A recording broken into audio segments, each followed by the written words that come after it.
All right, rock and roll. I'll we got like four people in the waiting room, so I'll just let them in now and then Awesome. Let's do it. sweet.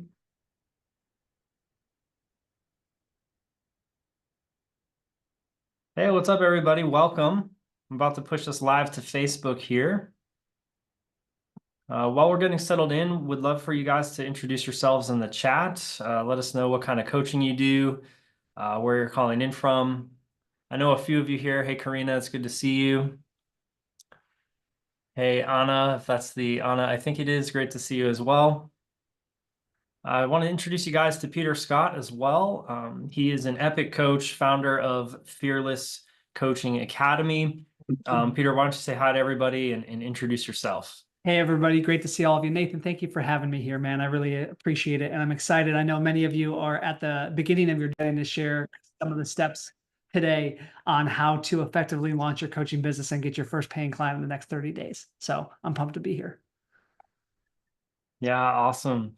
Yeah. Cool. So to give you guys a little bit of a format of how things are going to go today, Peter's going to be teaching for the most part. So he has like a 7-step method that he uses for his clients to help them launch and sign more clients. So he's going to kind of take the stage and run with it.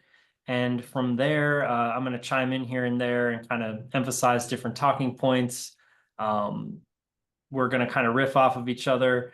And I think it's going to be great. You guys are going to get a ton of value. So, yeah, Peter, how would you like to start this off while everyone's kind of I'll joining? just dive in. I'll share a little bit of backstory and then I'll go right into teaching. So I've been coaching since 2010. I launched my coaching business back in 2014, so about 10 years ago. So I've been in the industry for a long time. I'm kind of one of the OGs and super pumped to share with you guys because this industry has exploded in the last 5 years. Have any of you noticed how many coaches there are online, on TikTok, on YouTube, on Facebook, Instagram? It's crazy, right? So there's a lot of noise. And what I hope to do is to just simplify the process for all of you because there's literally a million different things that you could do to grow a coaching business. A lot of them are distractions, in my opinion, and there is kind of a simple process to follow, and we'll outline that today. I would love, Nathan, for this to be interactive. So David and Dave and Allison and Annie, as you guys have questions, let's use the chat as a place to ask questions. Yeah, I want this to be participatory, so all of us involved, and then we'll just dive in and start mapping out the roadmap. Okay. So 7 steps, right, to becoming a six-figure coach. The first step is something that you have probably heard before, but it's something that very few coaches actually get right. And that is actually choosing a profitable coaching niche. So that's actually where I want to start is I'm curious, what are your coaching niches or what do you feel your coaching niche could be? Can you do me a favor and just comment in the chat? I know Dave said dyspraxia. I hope I pronounced that correctly, Dave. But the rest of you, Andrew, Anna, Heidi, what are your coaching niches? Can you go ahead and just type that in, who you serve or who you plan to serve with your coaching? And then as I see those, here's how I want you to think about really choosing a profitable coaching niche. The first thing that you need to make sure, because there's a couple criteria here on doing that, is ensuring that you're helping people solve a painful problem. This problem needs to be painful enough that they're willing to actually invest time and money to solve it. A mistake that so many coaches do is they choose something that they're passionate about, but it's more of like a nice to have in terms of people's lives versus a must have or need to have.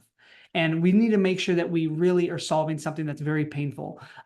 Karina said health coaching. I would love to coach purpose coach. Awesome. Okay, cool. And again, yeah, keep going, guys. Andrew said startup coaching, managing the chaos and adding structure where none or little exists. Very good.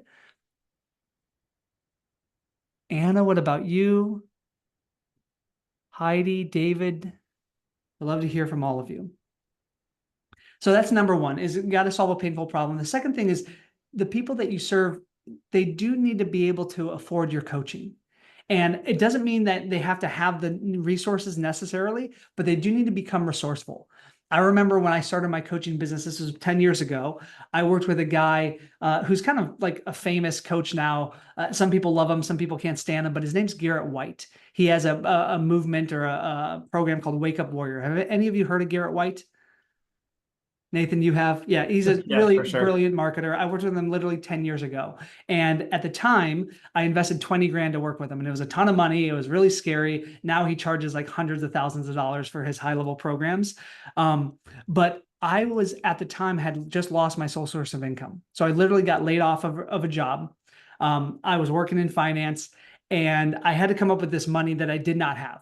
So I literally became resourceful. I borrowed money from family. I took on credit card debt. I sure put some of my money towards it, but I was committed, right? I was resourceful. That's what you want to do, is find someone who's in the position. If they have the resources, great. That's even easier. But if they don't, but they're resourceful and they're committed enough, we've got to make sure that your marketing message attracts those types of people, right? That's what I mean about a profitable coaching niche. David just said coaching people, leaders within organizations going through rapid growth and change. Okay, awesome. All right. The third criteria with choosing a profitable coaching niche is making sure they're easy to target. You want to make sure to have a label or a title for them. You know, for us, for me, it's easy to market online because I'm targeting coaches and consultants. So that's a label or a title that people can self-identify with, right? If you're coaching executives or business owners or stay-at-home moms, right? Or whatever that is, that's a title that they can self-identify with when they see your message. If you're trying to help anyone with anything, which sadly is what like a lot of generalized life coaches do, then you're going to get lost in the noise. And I'll talk in a moment, the second step, about your messaging, but that's why really getting clear on who you serve is the most important place to start. Of course, this goes without saying, but there's got to be growing demand in the niche that you choose, right? You don't want to be coaching people who are wanting to grow their business through the newspaper right now, right? That's a dying industry. So just kind of be aware of that. There's got to be demand that continues to grow. And I love, Nathan, that we're getting more and more people on here. We've got Corey on here who just joined. We've got Nicole. We've got Gilano. Hope I pronounced your name correctly. Henry. Giuliano. Hey, man. He's over in Giuliano. Hawaii, so it's early over there. Oh, man. Aloha, man. Welcome to the call early in the morning. Good That's to see you, awesome. Giuliano. And then the fifth criteria with choosing a profitable coaching niche is making sure that you're passionate about helping these people. You know, the way I think about it is I live in San Diego, California. You know, I want to be able to comfortably and actually look forward to sitting on a 6-hour flight from San Diego to New York City. That's the kind of person that I want to coach, right? So when you think about your niche, yes, you've got to have the results to help them. Yes, they need to be able to have the resources or be resourceful to work with you. But also you've got to be really passionate about, because building a business, any type of business, even a coaching business, is not easy, right? There's a simple process, but it's going to require work and sacrifice. And, you know, you've got to really fall in love with helping your clients. And I think you learn that over time, but the more selective you are in the beginning, the faster you're going to be successful. A mistake that I made early on is I would take on people that weren't really a perfect fit client.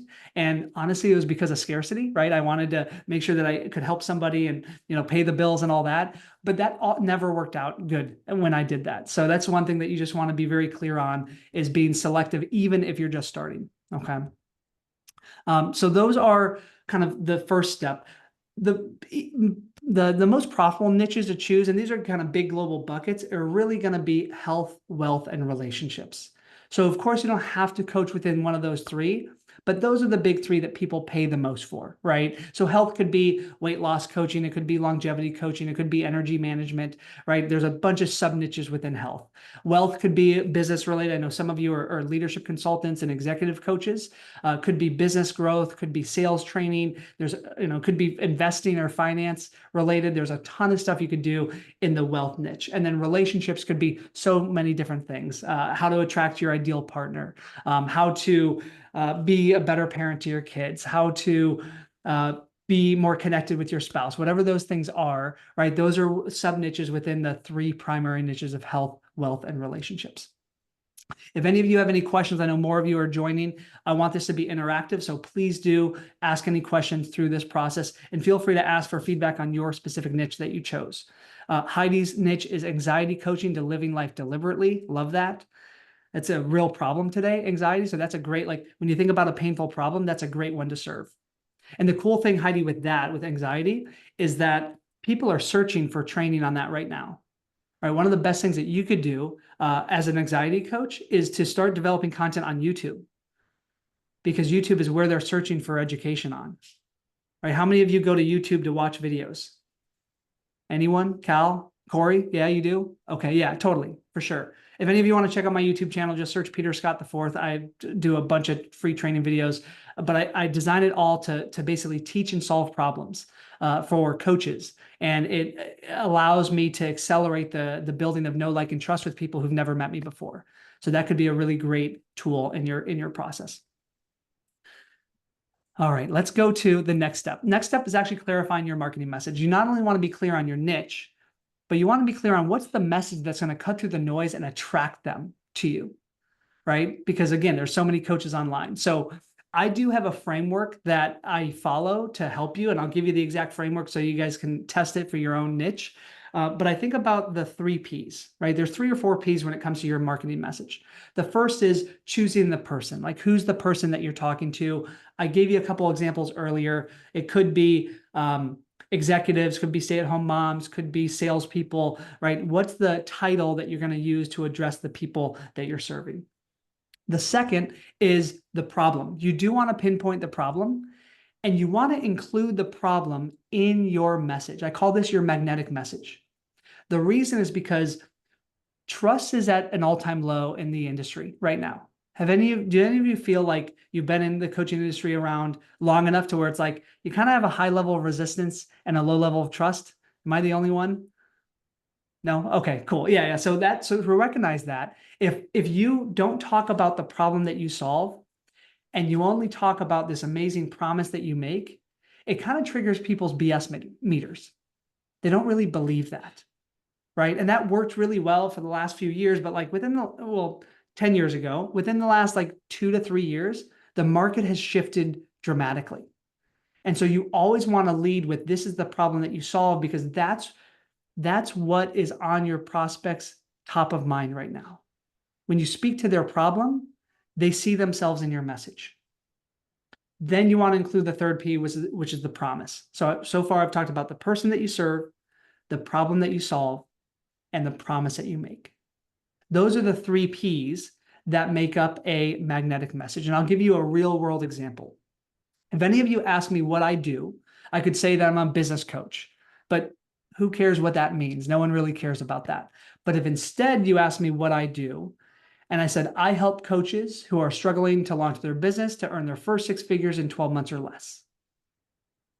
Notice how that's clear and specific. The person I serve is coaches and consultants. The struggle is struggling to launch their business. And I can put in a bunch of different problems there, right? Could be struggling to get enough leads, struggling to sign clients, right? I want to lead with the problem in that magnetic message first before anything else. So I help coaches who are struggling to generate enough leads, and the promise is earn their first 6 figures in 12 months or less. And that's not a big, sexy claim. There's a lot of people on Instagram and TikTok and Facebook right now that are promising overnight success. I don't think that necessarily on my journey, that doesn't happen that way, but that's a realistic, acceptable, believable magnetic message. So think about your niche. If you're anxiety coach, Heidi, I'll just kind of, it could be somebody I help, whoever you serve with anxiety. You could probably help anybody, but let's say that you help business owners who are struggling with anxiety to feel more confident and peaceful in their career, or something like that. Right now, I'm talking about the person, the problem, and the promise. Do me a favor, team, and just kind of test that out right now. Write that down. So I help this person struggling with this problem achieve this promise. Can you type that in the chat and let me know what you come up with? Nathan, any thoughts or questions about this so far around the niche and the message? I mean, it's all super solid. I kind of teach the same thing, like having a specific person that you're targeting in your marketing messaging and you're able to speak to and really empathize with, because at the end of the day, it's about that empathy and getting people to resonate with your message. And like you mentioned, like seeing themselves in you through your content, through like your personal stories, through your personal experience, and through your embodiment of having the result that they're aiming for. So they kind of see the desired outcome within you as a person, and that creates a lot of magnetism as well. Love that. Yeah, 100%. So like the more open you are about not just the results that you've gotten yourself, but some of the challenges, the struggle, the breakdowns, the failures, that's what often your prospects can relate to and feel a connection to as well. So Love that. And again, this is so critical. And it seems foundational, I'm sure, to many of you, but like this is the most overlooked thing is the niche and the message. Because Nathan and I can give you some of the best marketing strategies, but if the message is off, it's not going to produce the leads and the clients that you're wanting, right? Mhm. When you get this right, everything else is easier. When you think about all the moving parts of your business, the funnels, the content, the emails, when you dial in the niche and the message, everything else is like, okay, cool. I know who I'm talking to now. I know what I'm talking about. Let's create content for them. Okay. Yeah, brilliant. And Um, yeah, the other thing I was going to say too is like it's a constant process of refinement. So it's not like it's like a one and done, like that's my marketing message. It's constantly evolving and shifting it as you learn more and more about your niche and get more and more experience. Totally, 100% it is. Um, love that. Cal, thank you for sharing your magnetic message. I help nonprofits and educational institutions address the learning gap for boy and men of color. Love that. Okay, cool. So the learning gap is the problem, right? I would encourage you to add a specific benefit to this. So I help nonprofits and educational institutions. You're clear on the person, you're clear on the problem, the learning gap, and who for boys and men of color. What about the promise? Like, so that what's that benefit of addressing the learning gap? That's one way you can improve that. Okay, Cal. Um, we've got a couple of nonprofit people. That's awesome. Henry said, I help nonprofit leaders who are struggling to raise money. Awesome. Now you got lead with a problem to drive impact, and we guarantee 100K within 90 days. Okay, awesome. Right? You talk about the process. That's perfect. And here's the other thing. Many of you may think that I'm missing a P. This is the fourth P, and that's process. Process is important, but we don't want to talk about process in your marketing message. Because remember, you have about 5 to 7 seconds to get somebody's attention, right? And so if you go into your process of how you do this, it's going to become very long-winded and you're going to lose people. And the thing about the nice thing about leaving the process out is it creates curiosity and intrigue, right? If somebody says, that sounds great, their next question to Henry is, that sounds great, Henry. How do you do that? Tell me more, right? That's the idea, is you want to leave them wanting more here. Thank you, team, for taking the time to pop in these magnetic messages. I want to make sure I continue to go through the roadmap, but I appreciate you sharing all these. So let's go to the third step. The third step, of course, is crafting a high-value offer that clients can't resist, right? So offer is really important. Some of you have heard of Alex Hermosi, who wrote the book $100 Million Offers. It is really, really important to dial in your offer, especially with the amount of noise and competition there is in the market right now. So couple ways to think about your offer. How many of you are still unclear on your pricing? Is anyone kind of unclear on your offer and your pricing? Cal, you are? Okay. Anyone else? Appreciate the honesty, Karina. Okay, cool. So let's talk about that for a moment. Pricing is really important. There's a couple criteria here. My hope is that you walk away from this call knowing exactly what your offer is going to be so that you actually have something to sell. Because if you don't have an offer, you're not going to get clients, right? I'll give you exact dollar amounts in a moment of what I recommend to start, but let me kind of give you a framework first. The first way to think about it is you want to clarify your true cost of delivery. What is your cost of delivery? Now, if you're doing one-on-one coaching, there's no real like fulfillment cost other than your time. But that is something you want to consider is what is the cost of your time? What is the value of your time? Now, I'm not suggesting, Karina or Cal, that you charge by the hour. That is a broken pricing model and it's very outdated. You do want to charge in a different way, which I'll share in a moment, but you want to take that into consideration. So let's say, for example, you want to be earning at least $250 an hour, right? Maybe your coaching package is you do a weekly call with somebody for an hour. Well, if you're charging them, or if you're working with them for a couple months or on a month-to-month basis, that could be $1,000 a month, right? Because if you reverse engineer that, $1,000 divided by 4 is $250 per week, which is the hourly call. So that's a way to think about the floor of your coaching, the absolute minimum you would charge. The second way to think about it is defining the actual value that your clients get. So I love the specificity of Henry's magnetic message, 100K, right? And that's kind of this specificity of mine. So if the result that they get is 100K in 90 days, a great way to think about what you could charge for that, and this may sound a lot to you, Henry, especially if your niche is nonprofits, but if you sincerely can get somebody $100,000 in 90 days, then I think it would be fair to charge 10% of that, $10,000 for that coaching. Now that may sound crazy to you, right? But just think about that. That's kind of how you want to measure your pricing, is you want to ensure that you choose a price that you're delivering 10 times the value on the result. That's one way to think about it, okay, team? And then you also always want to test and review your competition. So see who else in the marketplace is serving your niche. What are they charging? You can go to their website and check that out. Maybe if they don't have their pricing, you can go through their funnel. You can schedule a call. You can see what their offer would be and just kind of see what the marketplace is offering in your niche. And the most important thing is to actually test the saleability. And here's what I mean by that. The numbers is how we decide what the price point could be. So in the beginning, you're making a hypothesis. You're making a guess on what you feel would be the right fair price to charge where you're over delivering. But then you want to measure what's your conversion rate. And this is a great way to think about it. So if, for example, you're only enrolling 5% of people that you talk to, then what that tells me is that either we need to fix your sales process and something's wrong with that. We need to improve that or your marketing. Or if that's really dialed in, but you're still only enrolling 5% of people, then you may be charging too much for your niche. And the opposite is true. If you're enrolling 80% of people that you're talking to, that's amazing, right?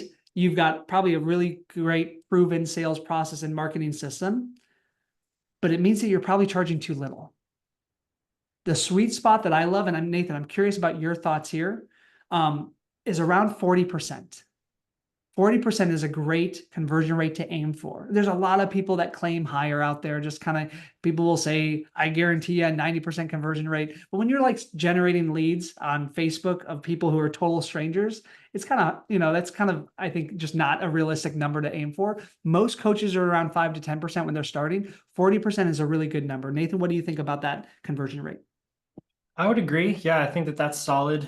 In terms of, the types of people that you're talking to, like the whole idea here is you're kind of building out a personal brand and people are warming up to you through your content. So by the time they have a call with you, they're very sold on working with you as a person. Yeah. So it's less about your selling skills and more about the relationship you've created with that person through your content. Yeah. And as a result of that, like, your close rates are going to be a little bit higher than average versus like if you had a salesperson taking the call, for example, because there's more trust built up between you and the person who's been in your world for months and then scheduled a call with you. So I think 40% is more than fair.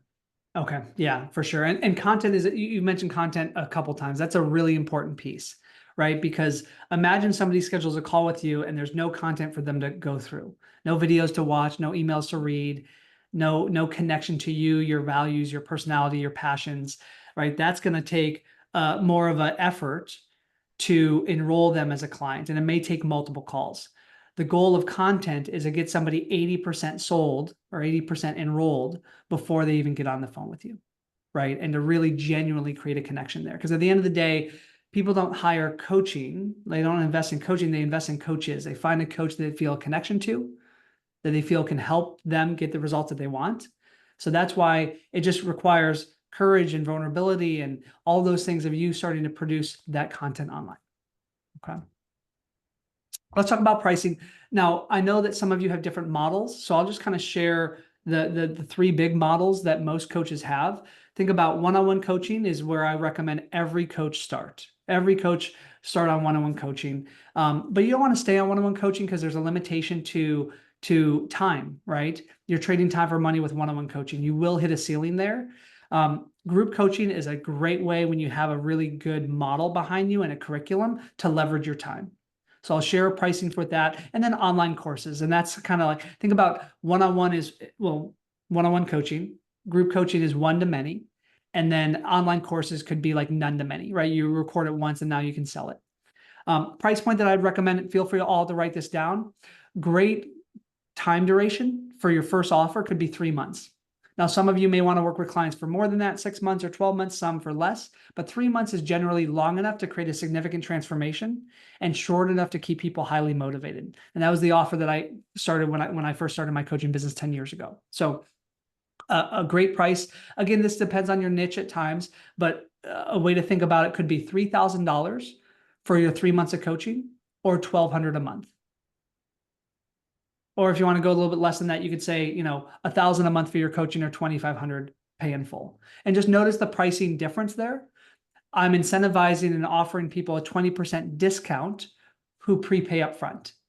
And so that's a great way to do that, is you can make that offer. And again, your pricing may be much higher than that. It may be slightly lower than that, but that's a great place to start for one-on-one coaching. If you have any questions about that, team, go ahead and type in the chat. For group coaching, I personally recommend half of that to start. So that could be something like could be $1,500 for 90 days, or $600 a month, right? Because they're getting less access to you. They're getting only group access.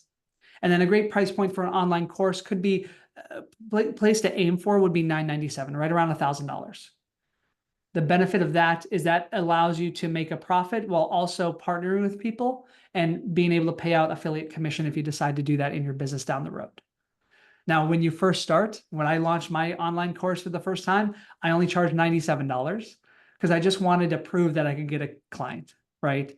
And so I think it's smart to put a product or a program out there at a price that is fair, that you're over delivering on. And then as you start getting conversions, and you can increase that price as it gets more valuable. Okay. I hope Karina and Cal that helped you too specifically on pricing, because I know you said you were unclear, and everyone else. And again, I'm not saying that you have to start here. Some of you may be serving, I've got a client who is serving corporate executives, and they're paying him $10,000 a month for his coaching. So there's clients that are at much different stages based on who they serve and their expertise. But this price point that I just shared is a great place for all of you to start. Okay. The next step, this is the 4th-step of the 7-step process, the 6-figure roadmap, is to actually develop a high converting sales process. And I know that sales it's kind of become like a 4-letter word. We have all sorts of like negative emotions and experiences around it at times, but I just want to teach you a process that is a great process for enrolling clients. Nathan and I already talked about kind of conversion rates that we should look for, but the way to think about sales is there are different stages, right? And so in my opinion, there's going to be 5 stages of a very high converting sales process. The first stage, I want all of you to write this down. Feel free to type this in the chat if you want. The first stage is the pre-call stage.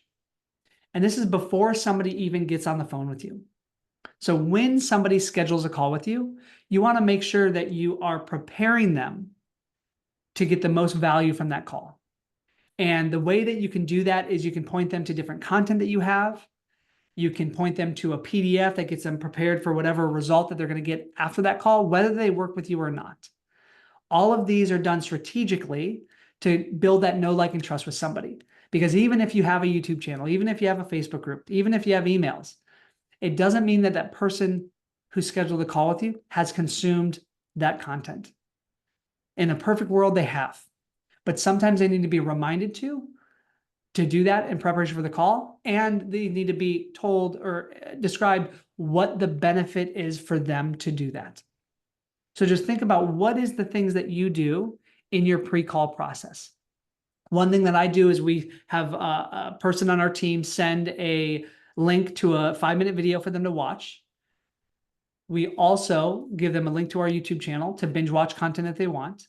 And we share a link to a case study library so that they can see a bunch of like video testimonials. Now imagine if somebody consumed that content and then they showed up on the call with you, do you think they would be warmer or colder? They'd be warmer, right? Yeah, totally. So that's step 1. Deepa just said, makes me thinking from buyer's client's mind.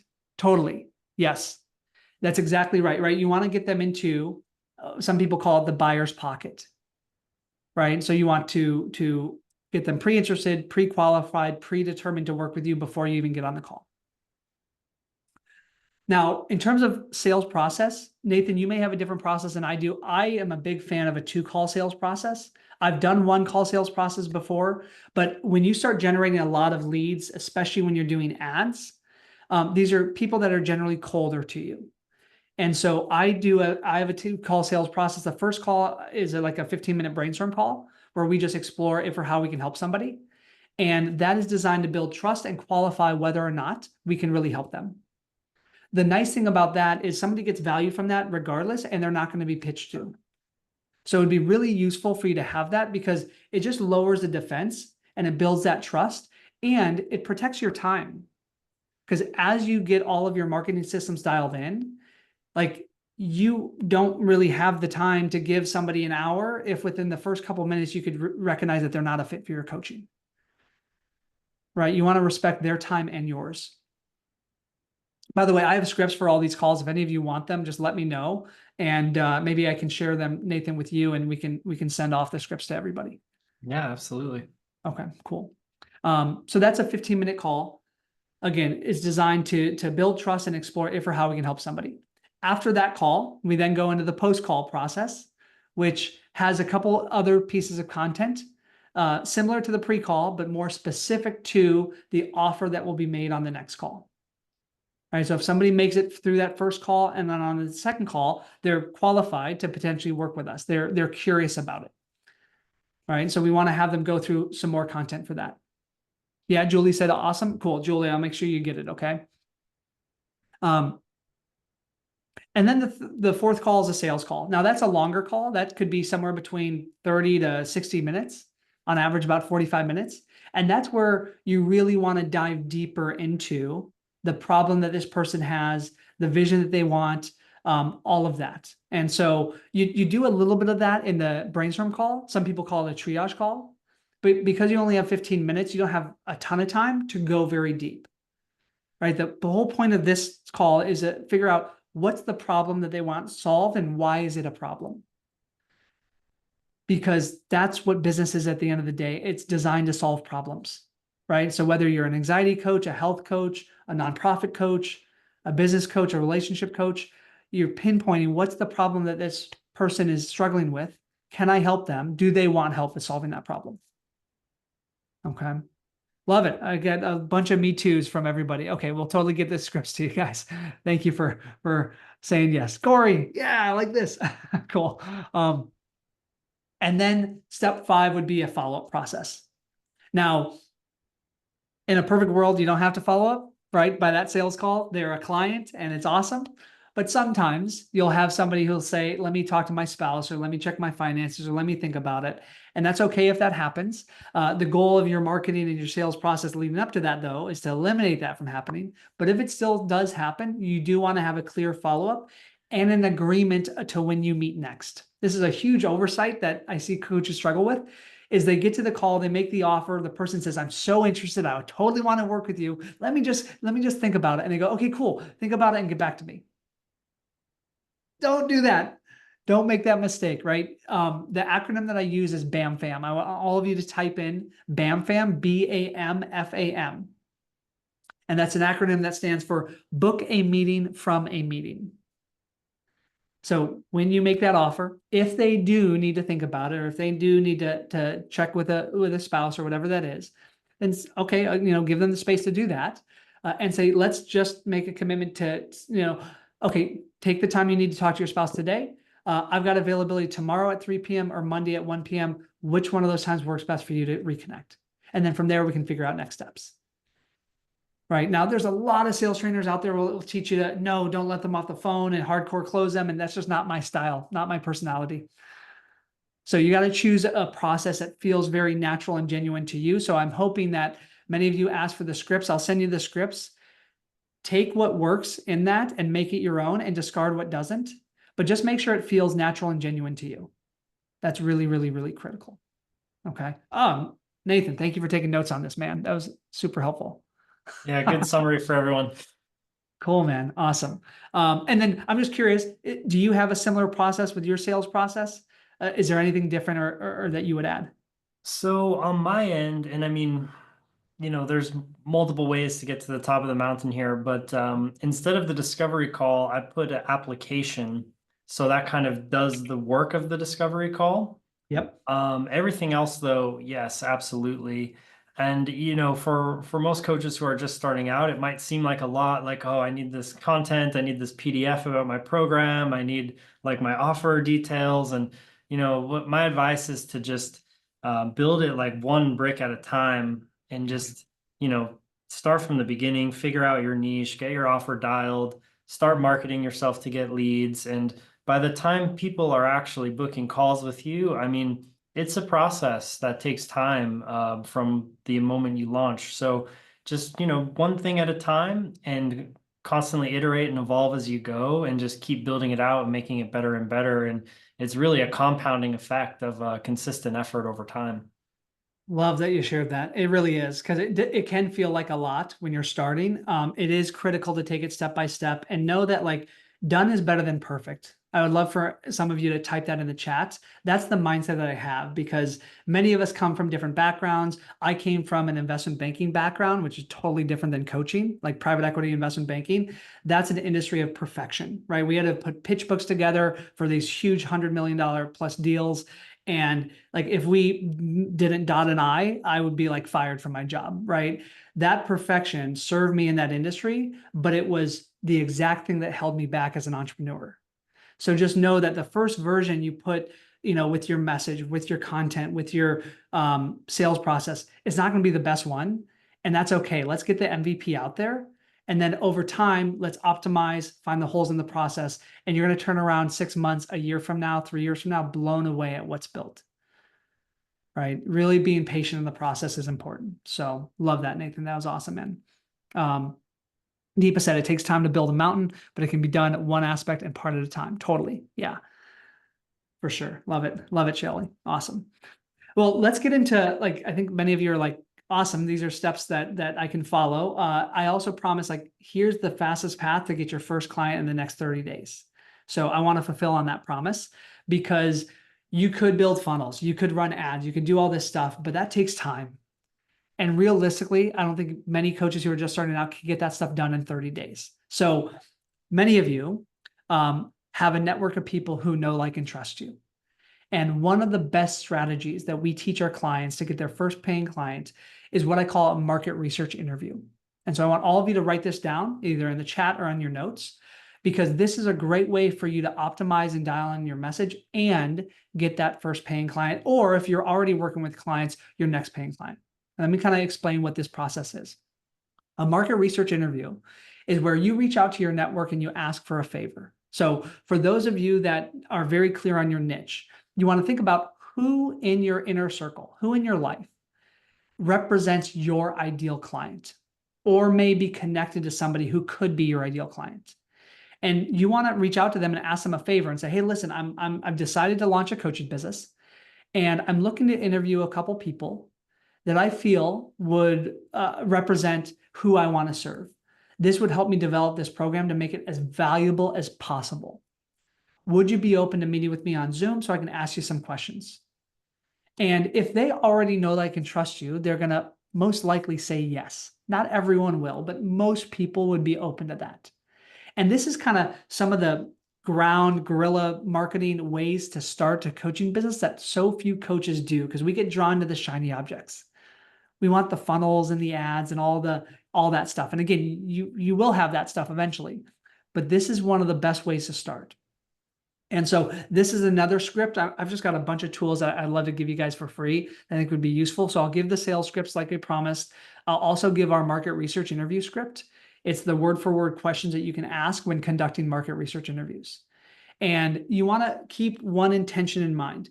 The one intention is to get the market research, but the second is to potentially get a client out of it. And the way that you can do that is either a direct approach or an indirect approach. The direct approach is bold, but if this is somebody that you interview that you genuinely feel you could help, and they expressed a lot of interest in solving these problems, then you can just be bold and say, I'm curious, would you be interested in this? Right? You can totally do that. Now, if they say yes, which some people will, don't go into your offer. Don't go into pitching them, even if they want to know those details. Because if that happens, number one, you've spent most of that call doing the market research. Now you don't have enough time to really go deeper into presenting the invitation, and you end up rushing that process, and it may feel like that was a hidden agenda all along. So I do not recommend doing that. If they are interested, then say, okay, great, let's schedule another call where we can spend more time and dive in deeper and figure, I can share the details with you. Okay. Now, not everyone you would do that with. Some people you would take an indirect approach. And this is where you say, I'm curious, Anna or Andrew or Caroline, who do you know that you think would benefit from this? Right? So this presupposes that you share a little bit about your coaching program, of who it's for, the problem it solves, the value of it. And you just ask them, who do you know, or is there anyone that you think would benefit from this? And you would be shocked if you actually genuinely did this, how many people potentially could be referred to you. I had a client, Rachel, who's a business consultant. She did 6 market research interviews, and 4 of them became $3,000 clients in the first month. Now, I know you can't guarantee that to anyone because it depends on your network, but depending on the stage of life that you're in and the connections that you have, you can gain a ton of valuable market research and very likely get your first or your next paying client from this. Now, for those of you that feel like you don't have a network at all, then this wouldn't be the best strategy for you. So I just want to be clear about that. You can still do market research. The best way, honestly, is doing something like market research on ChatGPT or other AI. That's a great way to research, like, what are here's who my niche is, here's what I'm going to help them with, what are their most common frustrations, right? And you can kind of go through that process and get some really incredible messaging there. But from a sales strategy and enrollment strategy, going out to your network, how many of you, just by a show of hands, feel like you have somebody in your network who you think could benefit from your coaching or may know somebody who is? Karina said yes. Corey said yes. David shook his head. Yeah, totally. Now, are any of you resisting doing that? Do any of you know that you could do that, but you haven't done that yet? A little bit wavering? Okay, cool. So just kind of notice that. So thank you for the honesty. Feel into what's the block there, right?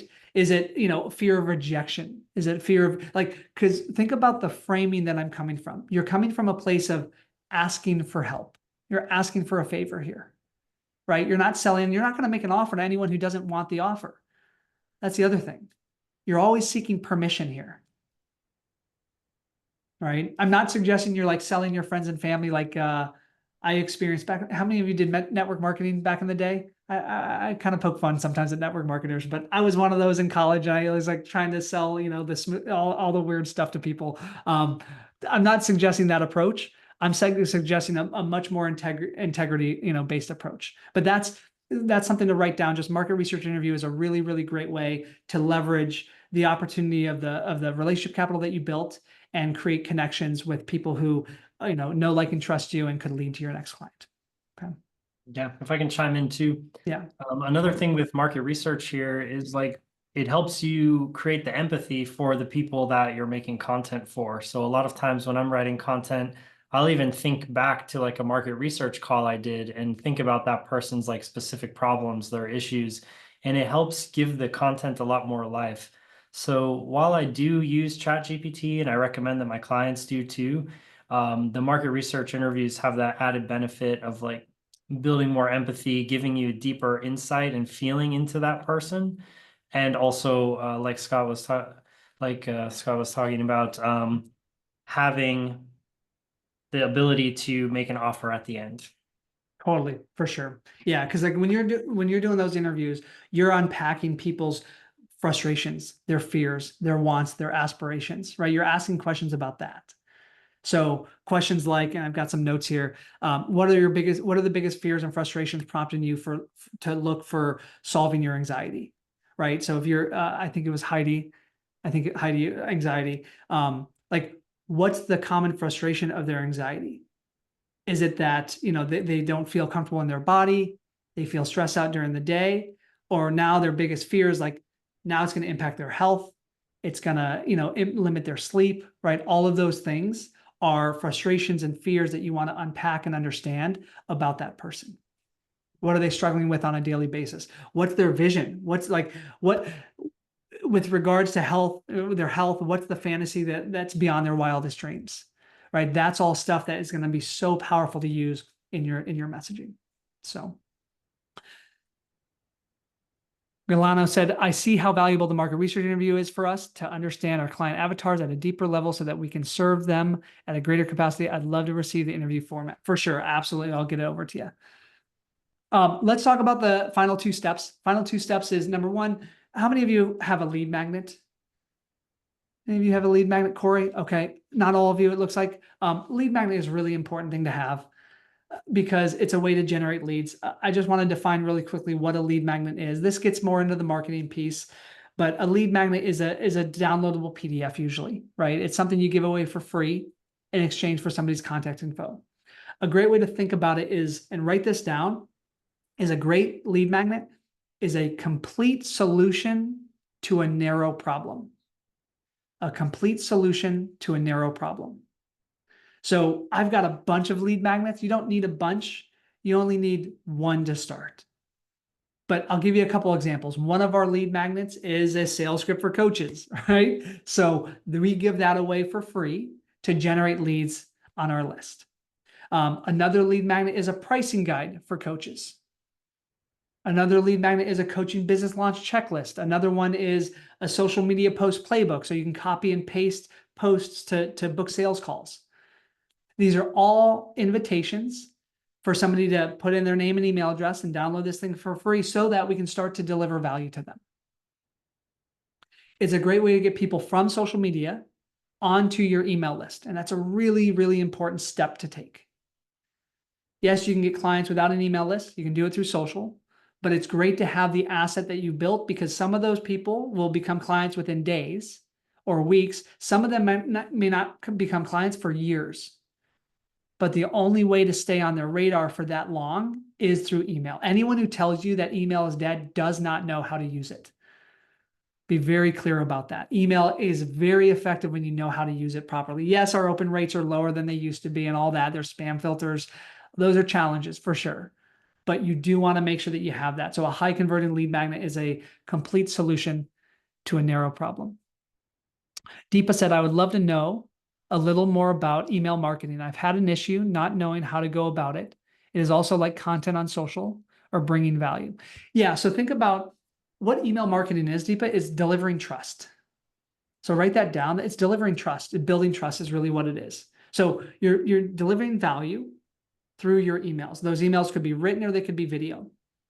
One of the trainings that I have is called the New Lead Warmer. And we teach our clients the 6 emails that every new lead should get the first 14 days they come into your world. So when somebody downloads a lead magnet, the first email delivers a lead magnet, of course, says, hey, congratulations, here's the thing you downloaded. It tells a little about your story. In fact, the links that I share with you, if any of you want to like opt in to my thing and just get the emails, that way you can understand my process and reverse engineer, I'm happy to. Yeah, so I'll do that, Corey. Like I'll get the PDFs, Nathan, over to you, but I'll also send the actual lead magnet pages so you all can like look at that, opt in and model it. Okay. Awesome. And then you'll see that like what we do in our emails is I usually share a video. So there's 3 emails that I call them hot button videos, where I share like short little 5 to 10 minute videos on a specific hot button for my client. So like one of the videos is teaching people how to price their coaching. Another video is teaching them how to choose their niche, right? These are common problems, some of the stuff that I talked about today. At the end of that video, I invite people, hey, if this was valuable, we invite you to schedule a call, that sort of thing. And it's just building that know, like, and trust. And then we also have what we call 9-word emails or spear emails. And these are short, personal, and expecting a reply. So it's like a 1 or 2 sentence email. It doesn't have a fancy logo on it or a big signature or anything like that.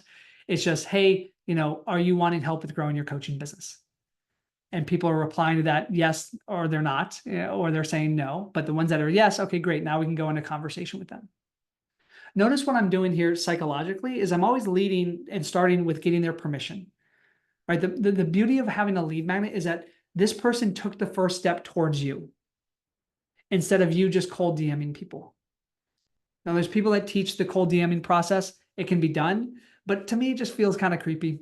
Just messaging people randomly. I'd rather have them come to my world, watch a video on YouTube or download a lead magnet, and then I can start a conversation with them. And when that happens, they're a lot more receptive, right? We've got a Facebook group of about 13,000 coaches. It's called 6-Figure Coach Secrets. People in that group are way more receptive from a message from me or from my team when they've already joined the group, right? And they've already given us their email and they've said that they want help with growing their coaching business. So that's the idea. And then the last thing is booking more sales calls, right? Because the lead magnet can be one of the greatest tools to book sales calls. And here's the thing that you'll see, just so all of you know, I'll kind of pull the curtain open for you to understand. When you download any of our lead magnets, there's a landing page and there's a thank you page. The landing page talks about the lead magnet, has an image of it and a headline, and you can just opt in. The thank you page has a video. And the video is short, it's a couple minutes long, but it basically says, hey, congratulations on downloading this, tool or this resource. It's on its way to your inbox. But if you downloaded this tool, you probably don't just want a pricing guide for coaches, you probably want help with getting more clients. And if that's the case, then we invite you to schedule a call with us. And a certain percentage, not a ton, but a certain percentage of people that download the lead magnet go right into scheduling a call. It's a really, really powerful strategy to use for your funnels. Okay. Now, again, I don't know how many of you have funnels yet. It's not that complicated. It can be pretty simple. There's so many tools. There's Go High Level, there's ClickFunnels, there's Kajabi, there's all that stuff. One of the things that we do with our students, we clone our whole system and give it to you. So finding a template out there that you can just model after is really, really helpful. It's one thing I would recommend. Okay. So lead magnets are a great way to book more sales calls because number one, you'll get people through the funnel that are booking calls right there on the spot. Appointment funnels are also really good. I know, Nathan, you said that you do an application process, which is awesome. One of the things that we do is we will mail out an email with a video, and that video, I'll actually show you just so you guys can see an example of this. I know we only have about 10 minutes left, team, so think about any questions that you have and feel free to post them into the chat. Karina, I have no idea about funnels. I appreciate the honesty. It feels very complicated. It's actually pretty simple. It's a very simple process. It could be complicated for sure, but just think about I would imagine if you're on this call right now, you probably came to Nathan through a funnel. Nathan, is that true? Yeah, I mean, I used Ad Event to create this event, but ultimately yes, found me through my lead magnet, got into my Facebook group. Yeah, all those things. Cool. Yeah. So that's something that, again, learning that skill is going to be really important, Karina. Here's an example, team, of one of our appointment funnels, right? So it's a video. It calls out who it's for: attention coaches and consultants. New video reveals how to start a coaching business and enroll your first client. Short video, 8 minutes long. And then below it, there's just an invitation for people to book a call, right? So Nathan, we actually talked about this, I think, on one of our calls, but this is a really nice page to have because you're adding value, you're giving in public, and you're asking in private. Write that down, team. Actually, that's a really good marketing mindset, is a give in public and ask in private. So I do not mail to my list and post on social media, hey, buy my stuff. I don't do it. Some people do it. I just don't do it. I want to build relationship capital with my audience. I want to deliver value. And then if they want help, then I say, here's a way that we can help you. Right? Really important step. Team, is this useful? Is this helpful to all of you? I want to create some space for any questions that you have. Yeah, so I know I covered a lot, from choosing a niche to clarifying your message to developing a sales process to building a lead magnet. To Nathan's point earlier, it can feel very overwhelming to try doing all that at once. So I want all of us to take a deep breath, know that you're going to isolate one of those steps at a time and implement that. And yeah, I just want to give some space for some questions. Nicole said, I hadn't thought of it from the lens of seeking permission. There have been times when I decided not to give my contact info to get the free PDF. Yeah, totally. And again, you could just give them the PDF, but then you don't really get the opportunity to serve them and add more value, right? And again, not everyone's going to give you their email. That's why most opt-in rates, most conversion rates on a landing page for a lead magnet is about 20 to 30% to start. Okay. So if there's 100 people that land on there, that's only about 20 to 30 people. Not everyone will do that. Kyle said, this was very helpful. Can't wait to try the concepts. Awesome. Yeah, let us know in the chat what's the first thing that you're going to implement from this call today. Yeah, totally. And if you have any questions about that specific thing so you can actually execute on it, we're here for you. Yeah, we definitely are. And in fact, again, Nathan, as a thank you for having me come in and teach today. This is awesome. I love helping coaches start their business. If any of you want help from me at all, know that you're absolutely welcome to schedule a call.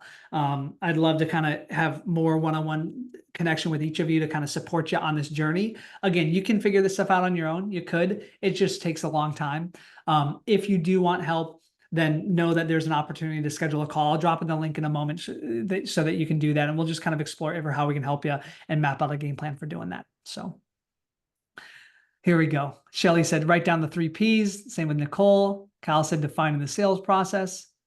Shelly said, oh, I love that. Pretty please. Yeah, let me drop the link here for you. Nathan, is it okay that I share the link for them to schedule a call? If Yeah, go right ahead.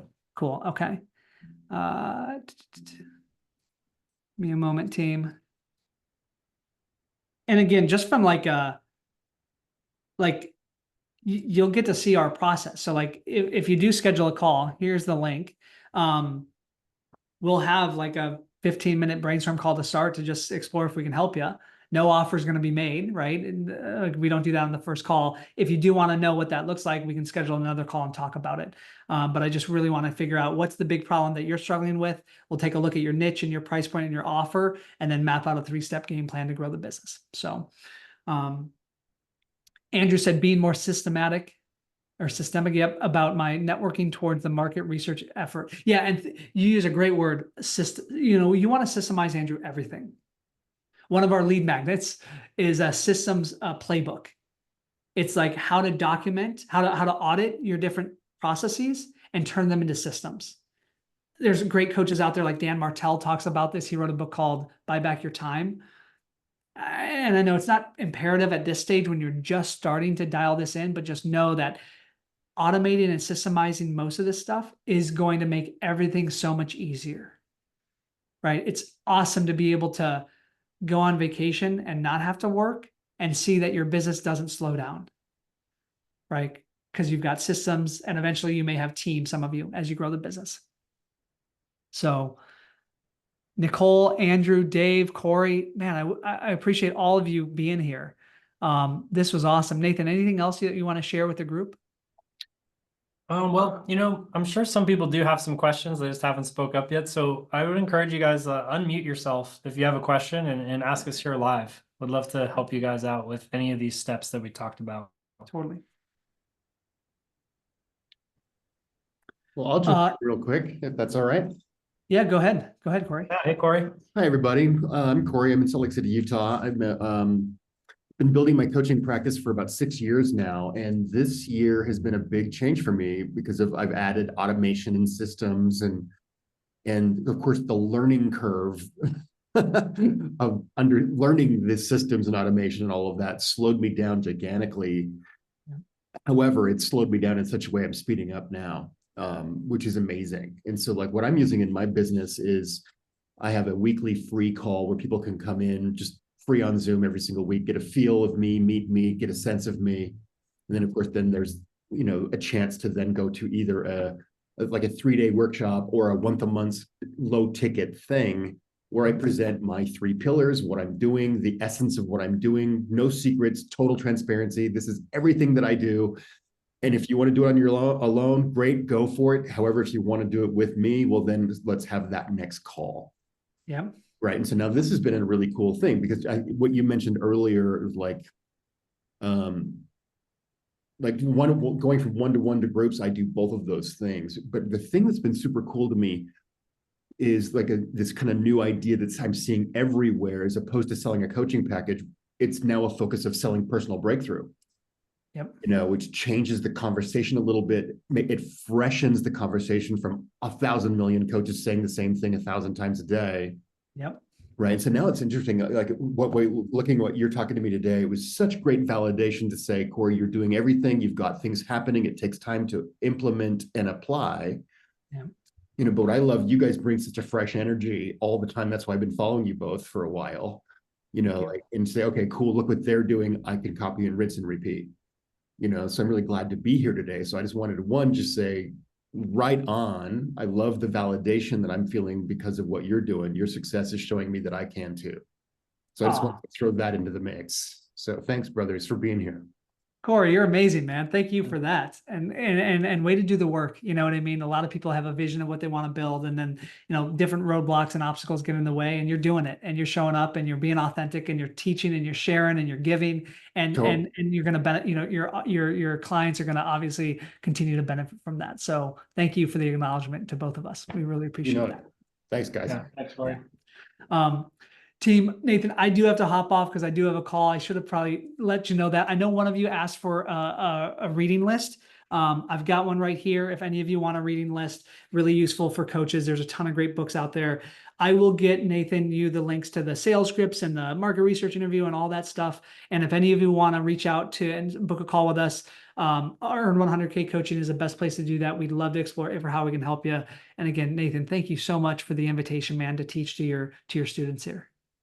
Yeah, my pleasure. Thank you so much, Peter. It's great to have you on. And yeah, we'll see you guys later. Have a great day, everybody. All right, team. See you soon. Appreciate all of you. Thank you.